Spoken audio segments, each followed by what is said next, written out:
My encounter with a skinned, the Mutilated Victims of Skin-Walkers. I have a story. Those 4 simple words came out of my older brother's mouth back at that very night of July 24th, 2009, over a decade ago. A night that has since haunted and left me curious of what was truly wandering in the woodlands of that little oak forest. I've spent hours every night for the past year trying to find anything online that would at least give me something as simple as the name of that forest, but I've never found it. I stared up at him, looking at his pale round face, illuminated by the orange glow of the campfire separating the two of us. I glared for a split second, cleared my throat as I hadn't said anything to anyone for the past few hours, and spoke with a condescending but humoring tone to my voice. "You're kidding."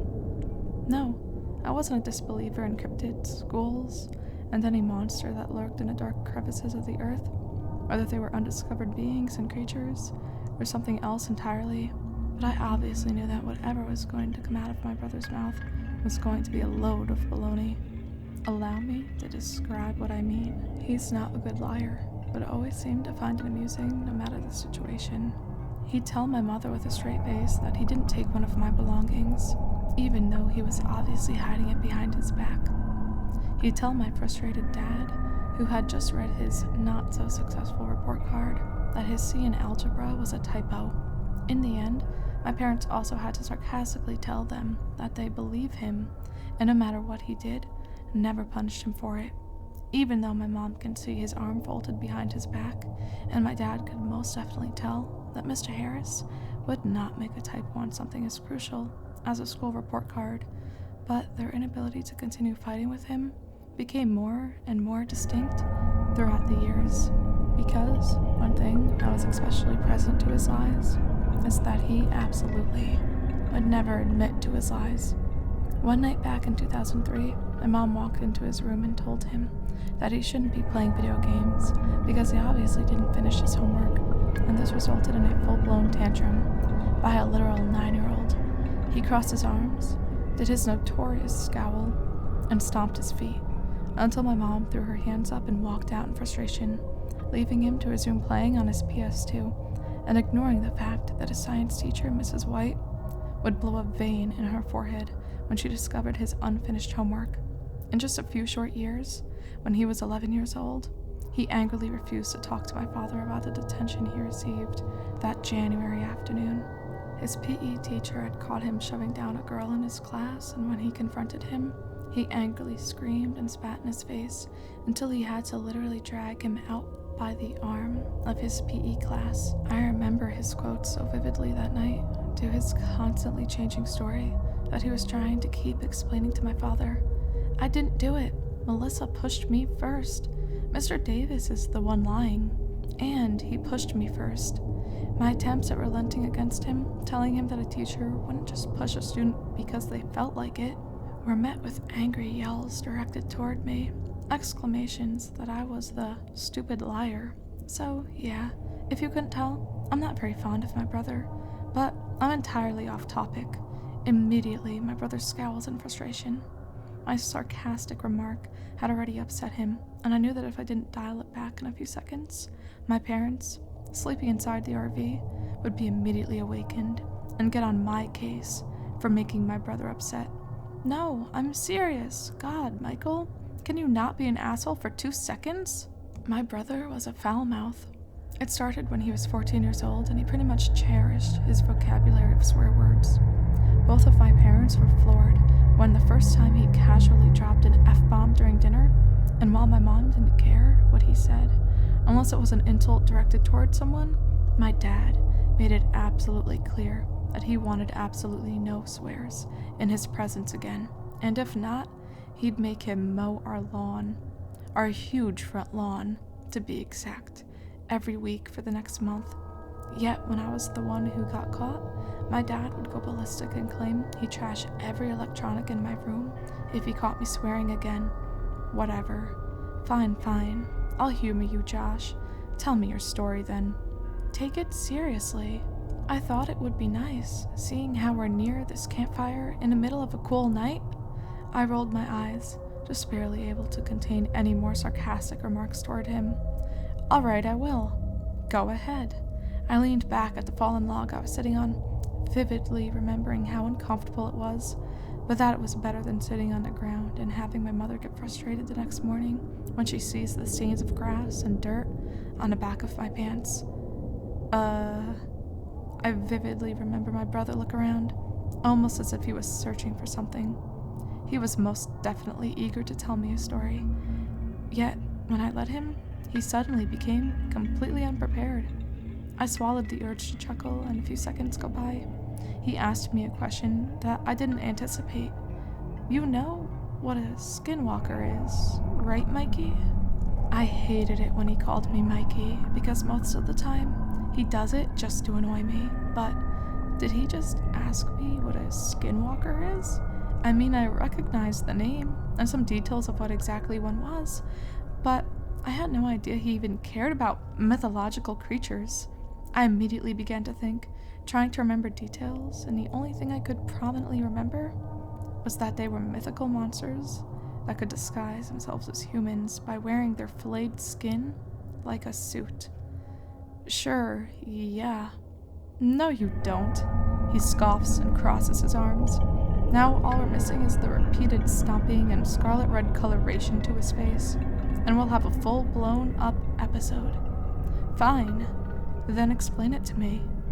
He begins to speak, talking in this obnoxiously ghoulish voice, doing those stereotypical "ooh" ghost noises.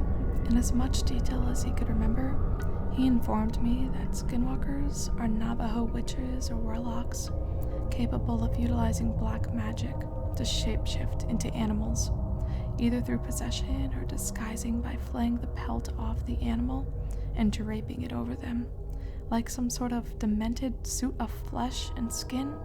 And as I expected, that very method can be done to humans. I remember that he tells me specific detail that even after learning about mythological skinwalkers online, I don't seem to understand where he got it from. Maybe he either made it up or got it from an odd source. I wanted to bring it up to see if others knew about it. And they say that the longer the witches and warlocks wear their striped coats to disguise themselves, they become more and more of the very being they're disguising as. The skin suits may eventually merge into their skin and become their new exterior one day, or gradually, bit by bit, they begin to sprout irreversible animalistic features. Gray wolf fur, white eagle feathers, green snake scales. He continues. They start to hallucinate, lose memories, become confused, and eventually absolutely psychotic, and eventually revert to a completely animalistic phase, losing all of their humanity for good. The skinwalkers become their own skin. All skinwalkers know that they must not wear skin suits, composed out of various different sources, as if they become their skin. He chuckles slightly.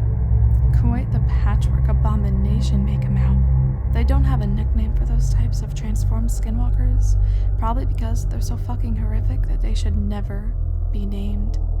I'm a bit brought back. For once in his life, what was coming out of his mouth was actually interesting to hear, whether it was a lie or not.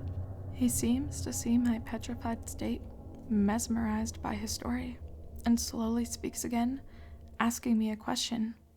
Now, when a skinwalker steals one's skin, what happens to the body? It took a few seconds to respond back, as I had to abruptly escape my trance. I had no idea. Maybe they ate it, maybe they disposed of it via burial, maybe they dismember them and stick their severed limbs together to make a makeshift meat scarecrows to traumatize the village the now deceased person was from. It took me a second before eventually I had a pretty odd answer, but a pretty plausible one. They're witches, right? What if they turn them into mindless puppets, like minions or something like that? My brother's eyes widen for a split second, and he continues. You got it right on the money, somewhat. I was stunned for a few seconds too. I didn't expect that to be the absolute right answer, so I was quite shocked that apparently my weird guess was right. Again, my brother continues. They call them the skinned, victims of skinwalkers.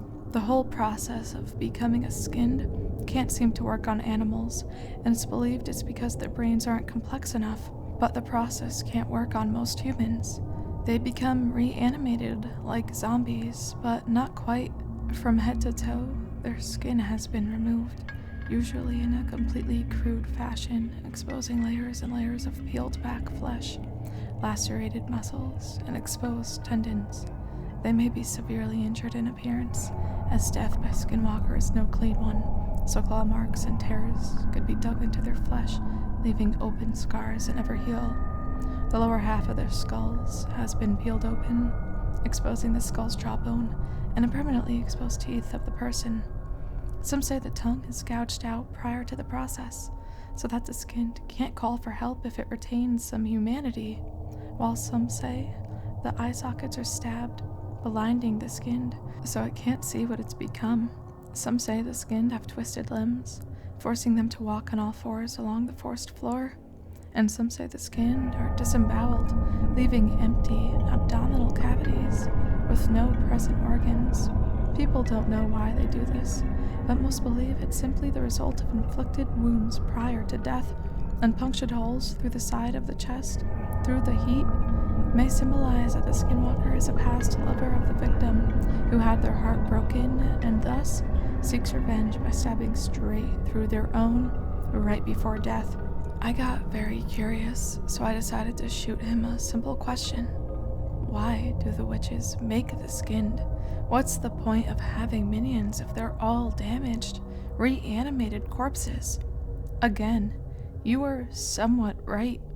I glared at him, confused. The skinned are not brought to life by the Skinwalker themselves. When they obtain their skin suits, they usually abandon them to allow the elements to do the rest, break down their exposed bodies, and turn them into mulch to be absorbed into the earth over the course of several years. But through some supernatural influence, perhaps a failed attempt at revival through another outer force, the corpse becomes a skinned. I stopped glaring and I asked another question. If they're not minions, what do they do? My brother chuckles again. I could see why, as he loved everything gruesome. He saw Freddy vs. Jason when it came out in theaters back in 2003 and had the time of his life. They look for their stolen skin. They roam the forest they were killed in for eternity, searching for whatever bastard witch or warlock left them a bleeding husk. The supernatural essence within them leaves them unable to rot and die. But over the years, their soul begins to crumple, and what little humanity was trapped in a near mindless being they have become fades away for good. The skinned are flayed of not just their bodies, but their humanity. I shivered pretty damn hard. Shit was scary. The idea of having some mythical creature robbing you of your skin and turning you into an undying zombie, endlessly searching for your lost flesh as you mentally wither into nothing, that freaked me out. So much that my brother immediately noticed, and he laughed and points towards me. "Ha, you're scary. I can see you shaking."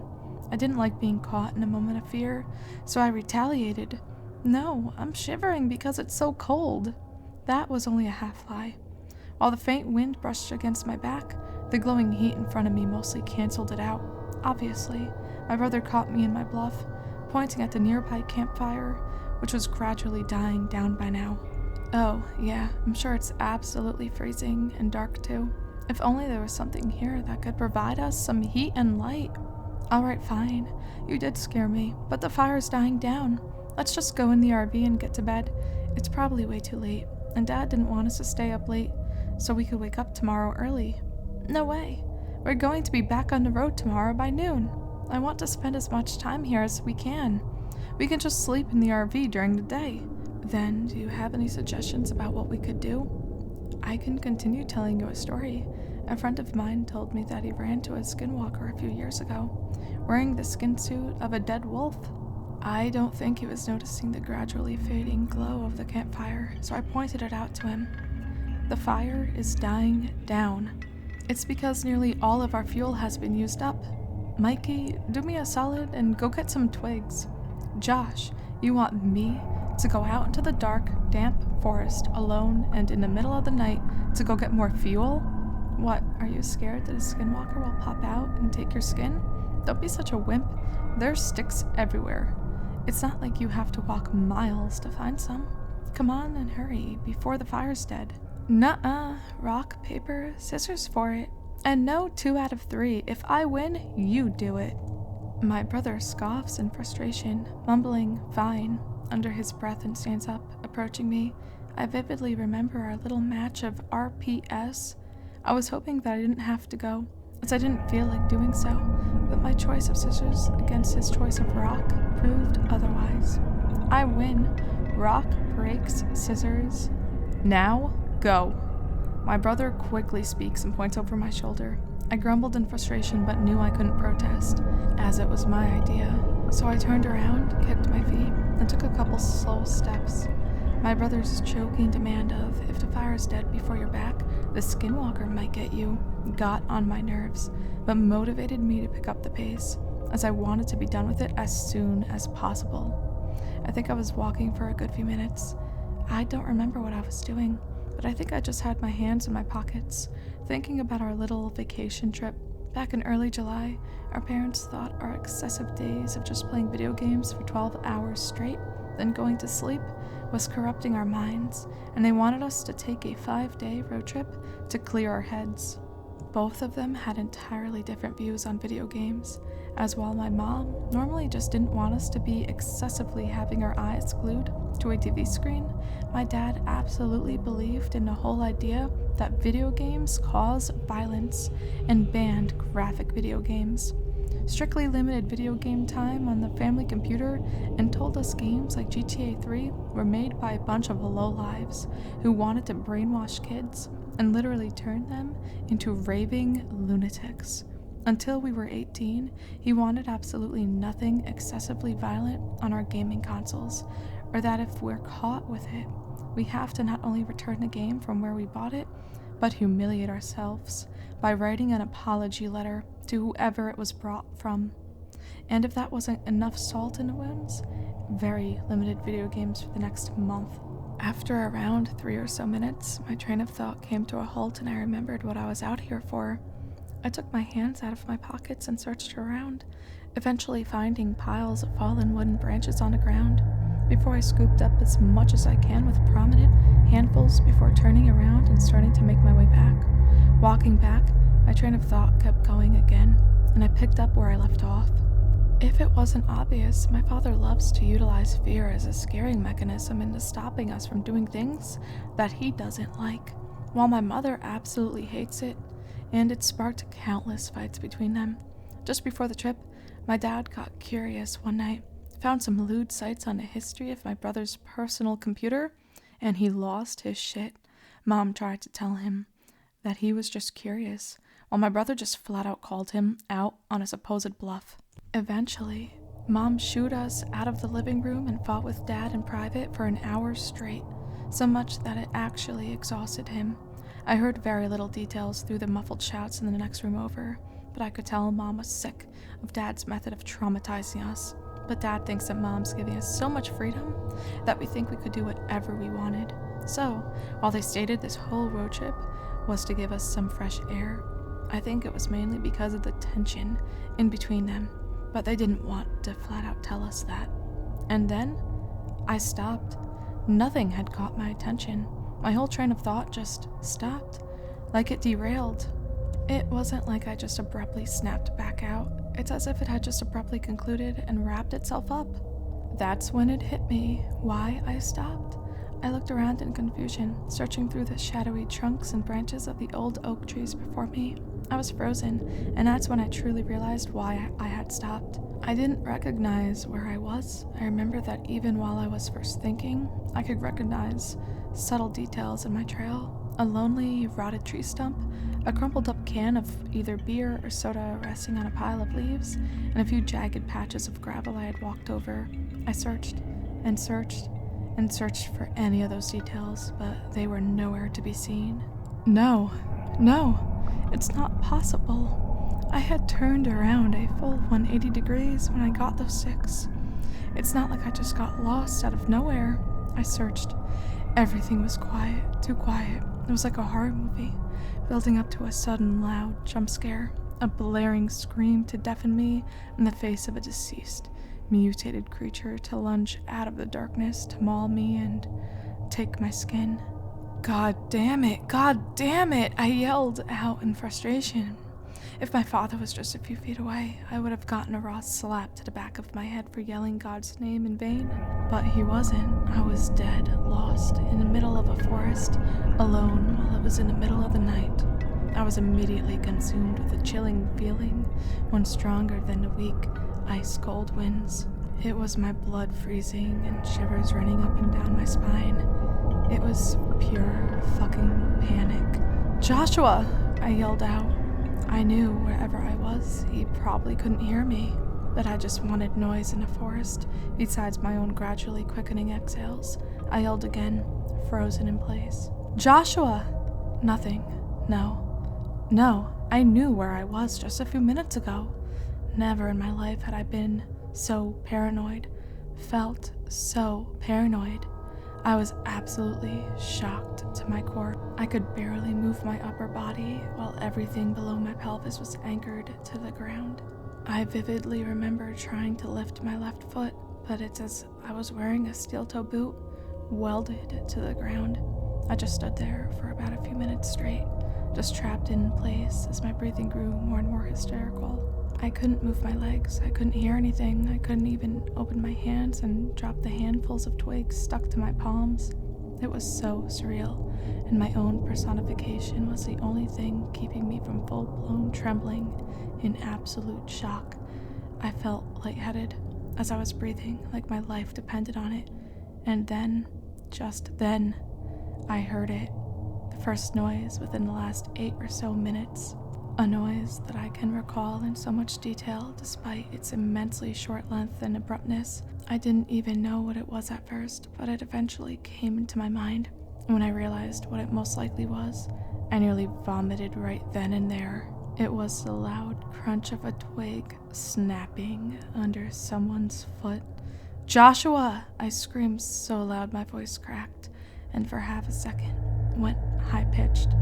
At that very moment, I didn't give a shit of whatever it was potentially, being a wild animal or an escaped knife-wielding mental patient sneaking up on me. I didn't care.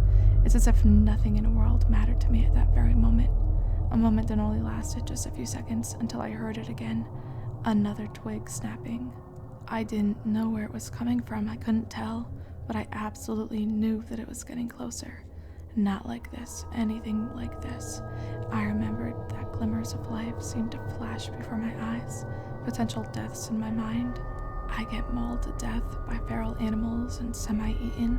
I get gutted to death by a maniacally laughing serial killer and buried under a huge patch of gravel, or I never escape my petrified state and get discovered in the morning, curled on a forest floor in the fetal position, died of exposure. Would have preferred that last method. It was the least gruesome. I then heard it.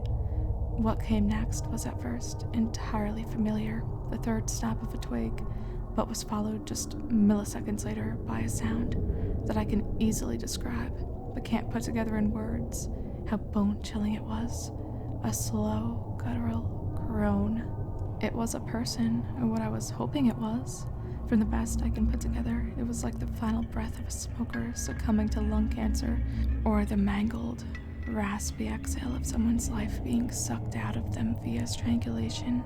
It was human, all right, yet not natural. It was the sound of absolute agony.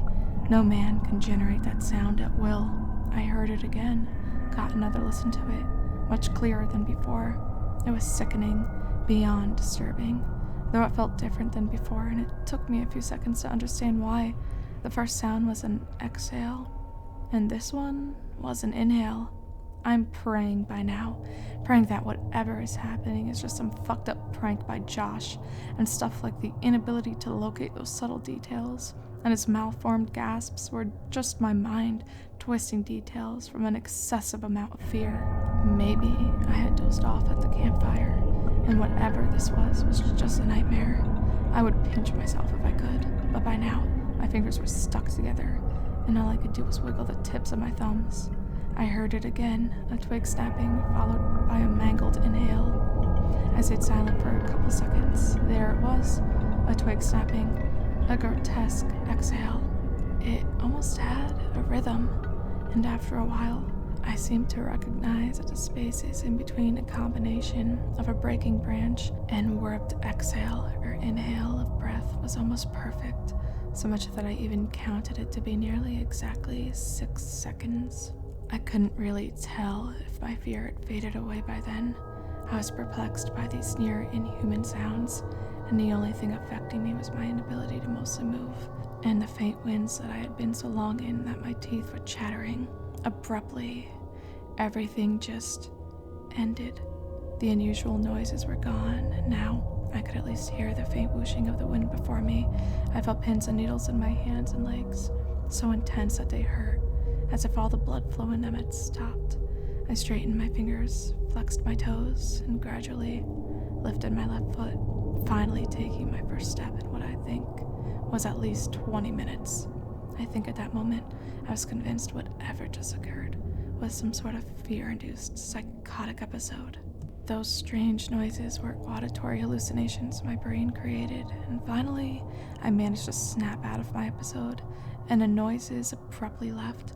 Though, upon a couple seconds after the ending of my presumed episode, I felt an unusual warmth in my face. So I opened my left hand, allowing me to drop the mass of sticks as they crashed to the ground, and I rubbed my face in confusion, tears running down my face and my eyes. I was involuntarily crying, but I now knew that it was just all a part of the episode. I started to slowly walk again, but I was still recovering from what the hell had just happened. So all I wanted to run, and until I knocked all the air out of my lungs, I could only slowly drag my feet. I felt an overwhelming feeling of warmth wash over, a sign that everything seemed to be okay now. How absolutely wrong I was. How dead fucking wrong I was.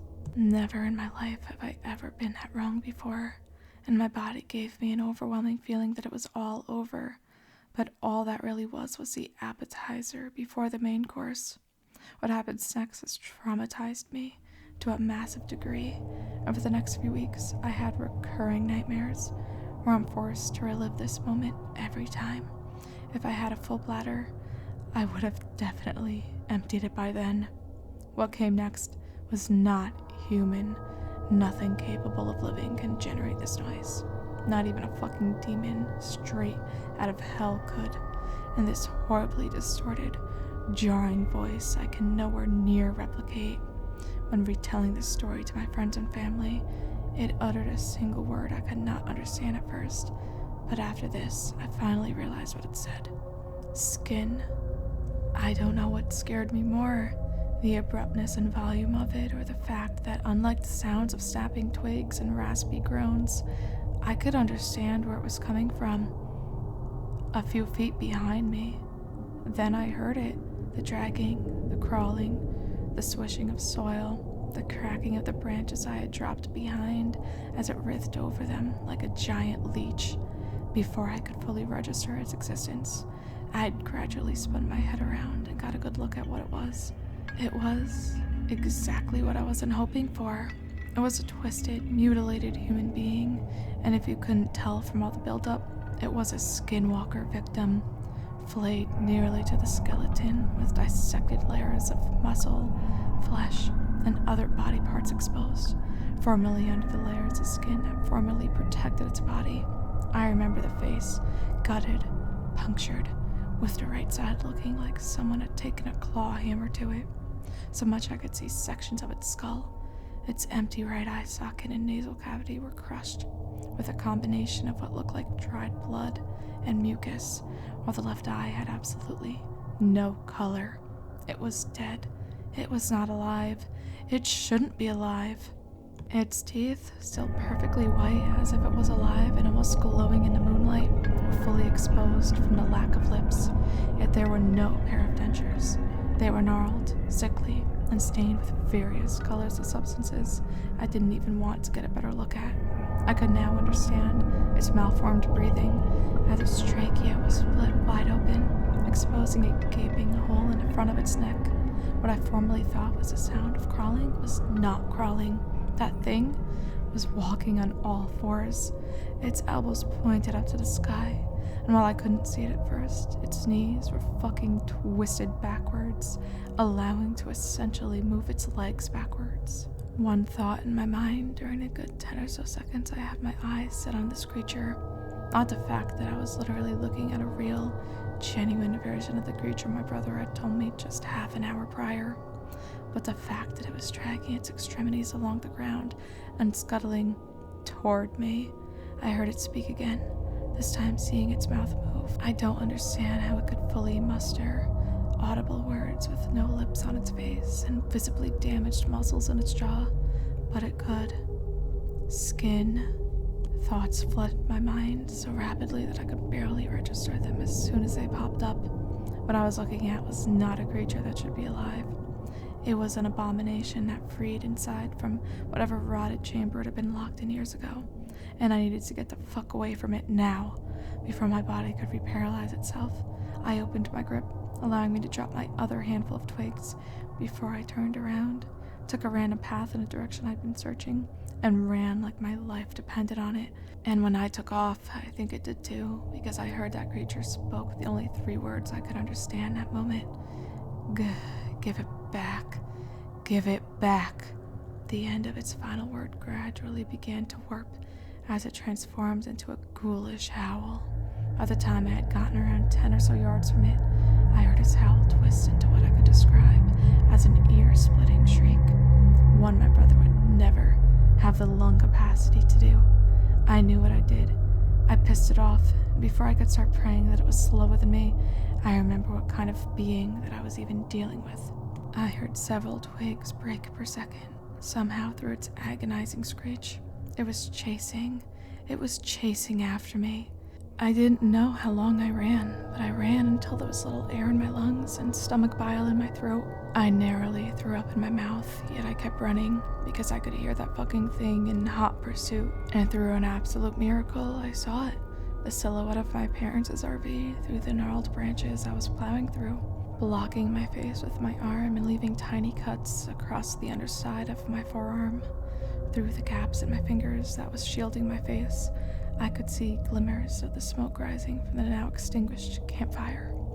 The second I had escaped the trees and pretty much flung myself into the empty area where my parents had set up the campfire, I immediately emptied my stomach's content. My vomit was hot and boiling from all the stress I had just inflicted on my body, and it scorched the inside of my throat.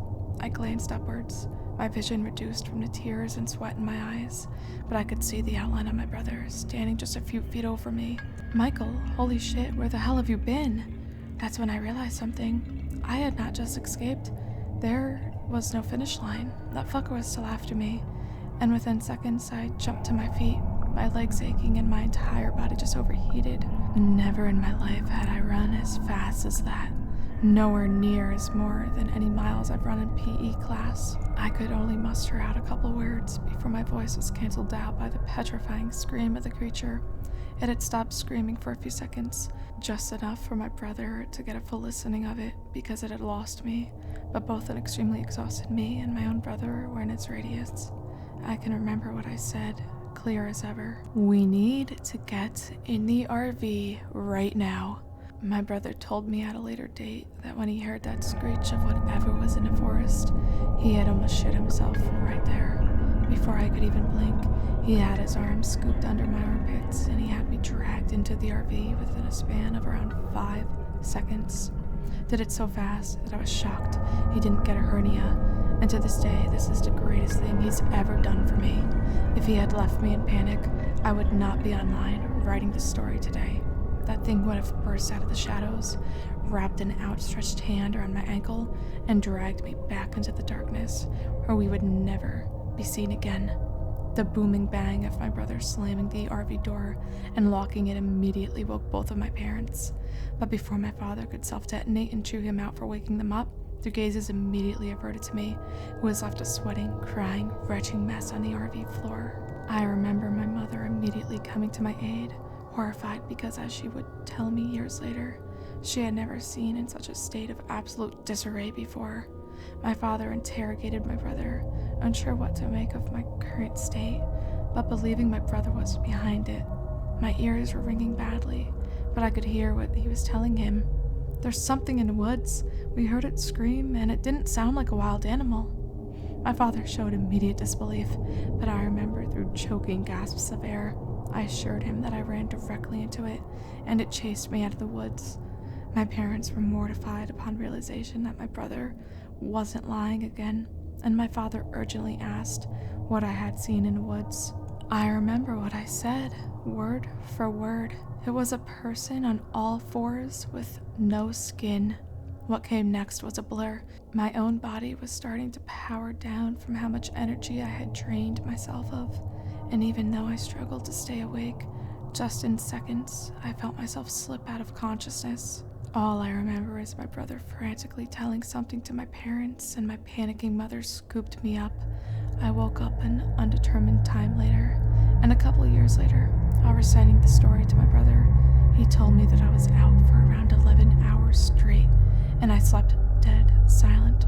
I remember waking up in the back of the RV on my bed, my dad driving, my mom in the front seat, and my brother on his bed, laying down and playing his Nintendo DS. Everyone was silent, and my brain was flooded so much that it took me hours to remember the events of last night.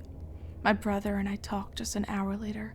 I asked him what the actual fuck happened just last night, and he told me not to talk about it at all until we got home. I didn't particularly understand what he meant at first, and just a few hours later, I discovered that our road trip had been cut a day short. However, it would be years until I would understand what truly happened after I lost consciousness.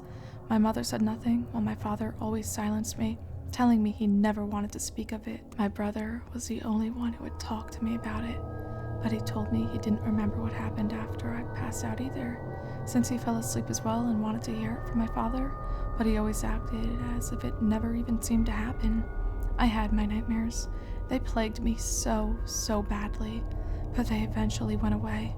Some were either me re-experiencing when I was paralyzed in the middle of the forest, listening to the sounds of snapping twigs and distorted groans, while some were me fleeing from that horrific creature that was chasing me, hysterically screaming. After around a few months, the whole thing escaped my mind. It wasn't until somehow, over a decade later, the whole experience reappeared in my mind during a conversation with my brother about past vacations, and that road trip popped up. I remember talking to him over lunch, and surprisingly, he found the whole thing so mysterious and odd. I asked him a few questions. Some I remember was how long I was gone, and he informed me it was at least over half an hour, and he got extremely worried I had gotten lost. I told him that I did, and described my whole episode. That was just anchored to place and heard those two noises over and over again. I asked him where he had gotten the whole information of the skinned, because I couldn't find anything like it online, and he told me the same friend who supposedly encountered a skinwalker had told him. My brother thought they were made up at first, but wanted to amuse me with the story of them on that very night. I asked him why he apparently couldn't hear that thing screech for the first time. He told me that oddly, everything was dead silent, and it wasn't until I lurched free of the forest that he heard that thing's wail. That's when I remembered my most important question, a question I've been trying to think of and answer for years. Josh, when we got into the RV and I told Dad that it was some fucked up creature, what happened after I passed out? My brother froze for a few seconds, looking down at his plate and just chewing. He swallowed his food and finally spoke. Dad told me to lie to you. He knew what happened. Mom and I both witnessed it, but they didn't want you to know any details. That whole experience fucked you up good for at least a few weeks. You had pretty severe night terrors, remember? Yeah, I did, but what did you see? The rest of the night was silent after that. That thing probably wandered off or was never able to find us, so I remember we all kind of just fell asleep in our beds. Mom embraced you the whole time, and you were mumbling in your sleep 4 words. They weren't coherent at first, and I guess only I heard them because Mom and Dad were both asleep by then. I don't have it. That thing yelled at me before it started running at me. This screech of a voice, give it back. I think that's why. My brother picked at his teeth before continuing to talk. That's not all. I remember waking up in the morning. Mom and Dad were outside the RV. Mom was horrified and crying. Dad couldn't look, so I came out and Mom tried to cover my eyes, but I saw it. Nearly threw up right there. Sheriff came just a couple minutes later. If you're wondering, he was of no help.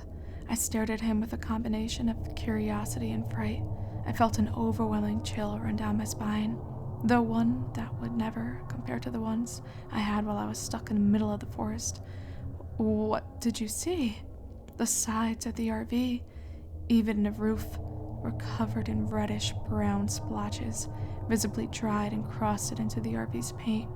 My brother winced for a split second, but continued, staring me right in the eyes. They had a shape I didn't recognize at first, but seconds before Mom covered my eyes, I could tell that they were handprints.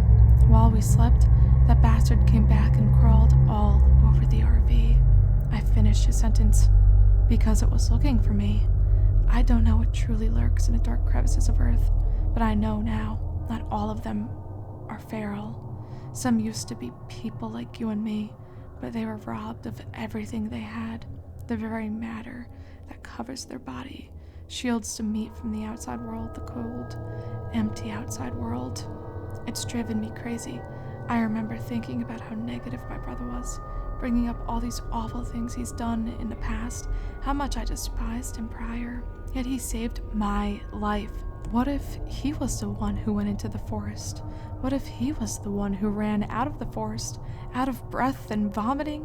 What if I abandoned him? What if he was the one who was dragged into the forest, gone without a trace? I would never, ever see him again. Not me, not our parents, not the friends or teachers or other supervisors he's had that have broken their backs over the years, trying to make him a nicer person. If the chances were different that night, one of us would not be present today. Maybe even both.